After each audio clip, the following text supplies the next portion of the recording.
Good morning everyone. So it's another day of vlog. Ngayon pupunta tayo ulit mag-a-attempt guys na mag-trailing. Kasi 'di ba last time inulan tayo. So hopefully this time wala naman kaming nakikita sa weather na may chances of rain today. And tirik na tirik ang araw guys. So hopefully maano natin tong first trail natin. Ang pupuntahan namin is yung medyo easy lang muna kasi hindi pa kami nga sanay. So pupuntahan natin, hindi ko pa sure. Let's see later kasi yung husband ko talaga nagpaplano, siya yung nagche-check kung saan. So ayan guys, baka mag-breakfast muna kami bago kami mag-trail. Kasi gutom daw siya pero ako okay pa naman ako. Kasi usually talaga ako nag-breakfast na. Yung breakfast ko usually is pagpuntang lunch na. So let's see guys. So ayan, tingnan nyo yung weather. As you can see, mainit. And actually 9 o'clock na kasi ngayon guys. So mainit na talaga and good luck talaga ngayon. Anyway, hindi naman kami mag-hard trail talaga, yung easy lang naman yung pupuntahan namin. So hindi tayo masyadong matutusta kasi ang init nga.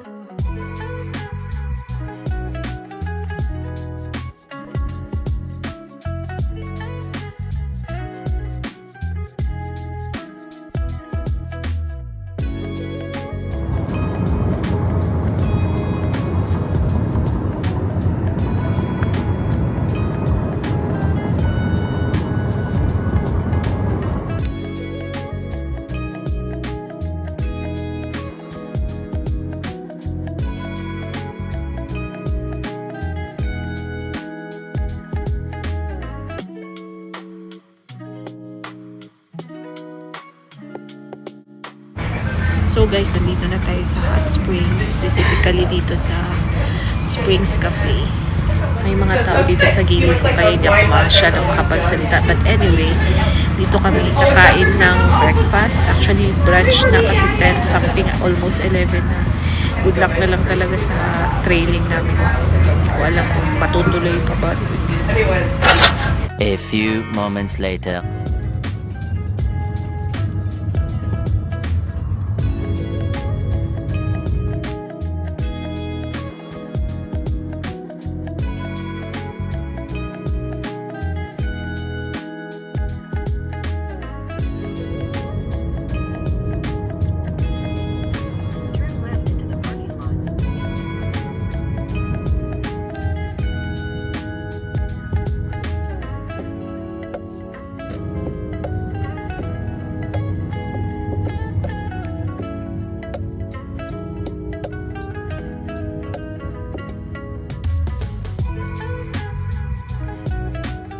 So, andito na tayo guys sa Wind Cave National Park. Actually, pupunta muna tayo ng visitor center kasi makukuha tayo ng map para alam natin saan tayo pwede maglakad papunta sa trail. So, ayan. Let's go. Mahangin. Wind Cave. Kaya siguro Wind Cave kasi mahangin.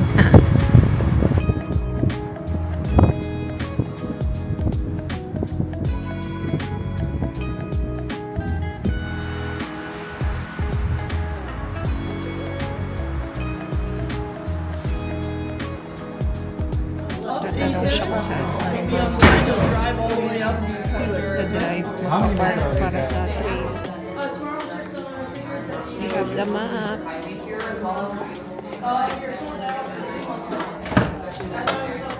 Pabalik na kami sa sasakyan. Magdadrive kami konti doon sa malapit sa pagte-trailing. So let's go. Sa go.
some point, I started getting perceived as a grown-up.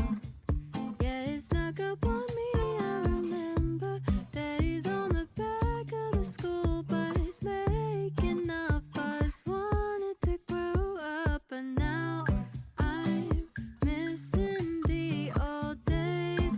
They were so simple. Now they're all memories.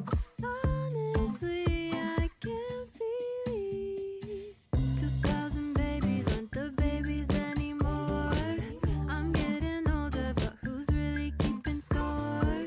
It's all a numbers game, 'cause I still feel the same. The only thing that's changed is that I've lived a few extra days. I know that it's just time passing me by. Fine, can't help but wish I could still be childish. 'Cause now life's got me so stressed. Just wanna play on my DS. No way of knowing. Dito na tayo guys. Ito yung starting ng ating trail. So yan, naantay ko lang yung isa.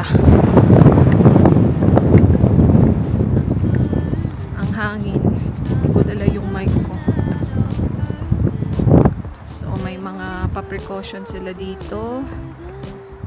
Safety precaution for bison, rattlesnakes, poison ivy, insects. Sana hindi tayo maka-encounter ng mga ganyan. Meron kaming kasabayan guys, tatlo sila. Yan may number 1 starting. I lived a few extra days. I know that it's just time passing me by. Fine, can't help but wish I could still be childish. 'Cause now life's got me so stressed. Just wanna play on my DS. No way of knowing what comes next. Just wanna be childish. Just wanna be.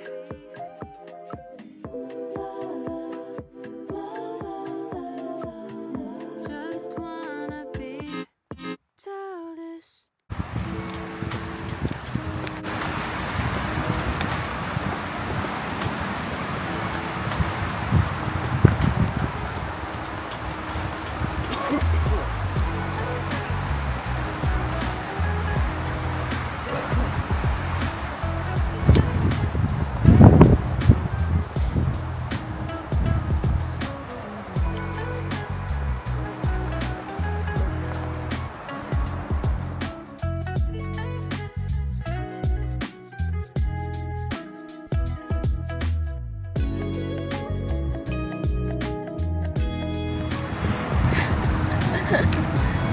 Kaya pa ba? Ang lakas ng hangin guys. Para kaming dadala sa lakas. Wow, ang ganda ng view. Look at that guys. Ganda ng view dito. So relaxing. Thank you Lord.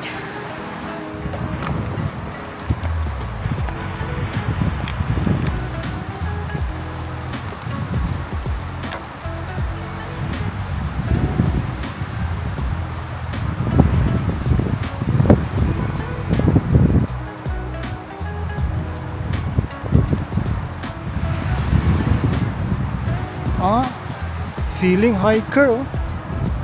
Oh, for a joke.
sa taas.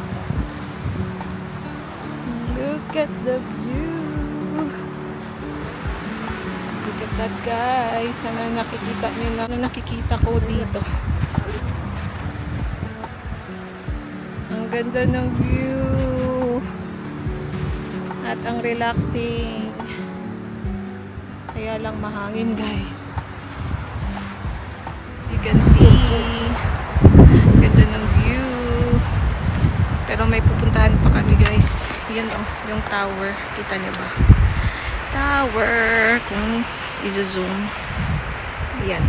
Yan yung tower. Pupuntahan pa natin. Let's go!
Ha? Kato sigurong nauna sa to nag-park. Meron dong tao sa taas. Meron kasing nauna sa amin nakapark doon isang sasakyan. So siguro sila yun. Tapos yung mga tao naman na nasa likod namin, yun yung pangatlo na dumating nag-park.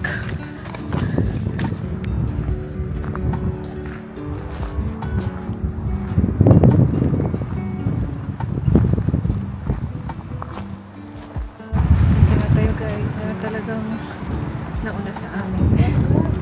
Where?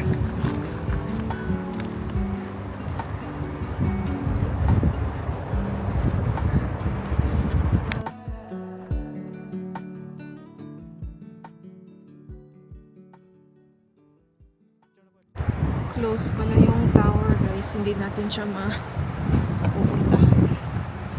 So, dito lang tayo. Tingin-tingin sa view sa baba.